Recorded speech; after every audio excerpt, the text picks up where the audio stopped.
Well, CCTV's Guan spoke to Bill Jones. He's the Washington bureau chief of Executive Intelligence Review magazine, and they discussed China's growing influence in Africa. Africa had been neglected largely for decades, really even before the Cold War. During the Kennedy administration, we understand that the pictures of President Kennedy were in many of the African villages, very happy because the United States was doing something with Africa. Since that period, and especially since the demise of the Soviet Union, it's been totally neglected by the United States and by Europe.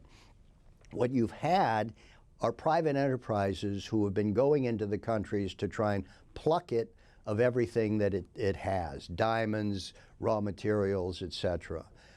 What China did was put it back on the political horizon. China has always had a close relationship with Africa.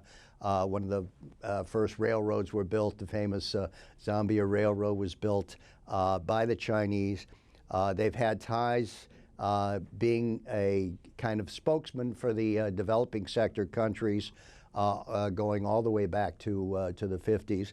And that was renewed at the, I think it was the year 2000 conference of the FOCAC meeting in Beijing.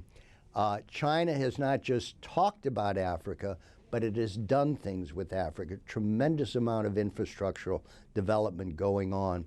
Railroads, highways, power plants.